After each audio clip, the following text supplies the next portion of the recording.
मेरे लड़के ने इस्लाम धर्म अपनाया है। हम हिंदू धर्म को मानते हैं, तो बच्चे लोग कौन सा धर्म मानेंगे? बहन का सवाल है कि वो हिंदू धर्म में मानती है, तो बच्चे लोग कौन से धर्म में मानेंगे? आप लड़के ने इस्लाम धर्म से शादी कर ली है। आपके बेटे ने इस्लाम धर्म अपना लिया है। अपना लिया है, तो आपका सवाल क्या है अभी? तो बच्चे लोग कौन सा धर्म मानेंगे? आपने कहा कि आपके बेटे ने इस्लाम धर्म कबूल कर चुका है, तो कौन से बच्चे? उसके बच्चे या आपके बच्चे? मेरे बच्चे, उसके बच्चे। आपने कहा कि आपके बेटे ने इस्लाम धर्म कबूल कर चुका है, तो मुस्लिम हो गया है।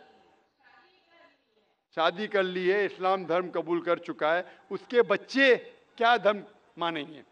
सबसे पहले मैं ये आपसे कहना चाहता हूं कि अल्लाह के रसूल फरमाते हैं कि हर बच्चा जब पैदा होता है वो दीनुल फित्र में पैदा होता है। हर बच्चा, चाहे वो हिंदू के घर में पैदा हो या ईसाई के घर में या यहूदी के घर में, जब बच्चा पैदा होता है वो दीनुल फित्र में पैदा होता है, मतलब वो मुस्लिम जैसा पैदा होता है।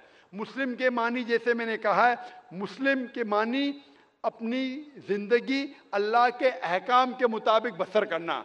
तो जब बच्चा पैदा होता है उसकी सारी ख्वाहिश अल्लाह के मुताबिक है। तो हर बच्चा जब पैदा होता है, चाहे मुसलमान के घर में पैदा हो, चाहे हिंदू के घर में पैदा हो, चाहे ईसाई के घर में पैदा हो, चाहे यहूद के घर में पैदा, वो पैदा होता है मुस्लिम जैसा, वो मुस्लिम होता है। उसके बाद अल्लाह के रसूल फरमाते कि अपने वालिदैन के ज़रिए, अपने टीचर के ज़रिए, अपने दोस्तों के ज़रिए हो सकता है वो शिर्क करने लगे, वो आग की इबादत करने लगे, उस वक्त वो गैर मुस्लिम होता है। इसीलिए अगर कोई गैर मुस्लिम मुस्लिम बनता है, convert is a wrong word, convert कहना गलत लफ्ज है। कन्वर्ट मतलब एक तरीके से दूसरे तरीके जाना, सही लफ्ज है रिवर्ट। रिवर्ट मतलब वो असल में मुसलमान था, फिर गैर मुस्लिम बना, फिर से मुसलमान बना।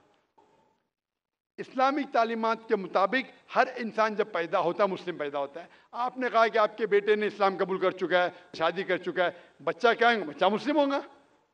वो अलग बात है अगर उस बच्चे पे कोई दबाव है या कोई गलत हिदायत दी जाएंगी, हो सकता है वो बुत परस्ती करने लगे, हो सकता है वो आग की इबादत करने लगे, फिर वो मुस्लिम से गैर मुस्लिम होगा। हर बच्चा जो पैदा होता है वो मुस्लिम पैदा होता है, अल्लाह के अहकामात के ऊपर अमल करता है। उसके बाद बड़े होने के बाद दूसरे के इन्फ्लुएंस की वजह से शायद वो गलत रास्ते पे जा सकता है, लेकिन हर बच्चा पैदा होता है मुस्लिम जैसा। Hope the answer the question. Mike number 5 में अगर कोई खातून हो गैर मुस्लिम तो सवाल करें, नहीं तो माइक नंबर 1 में एक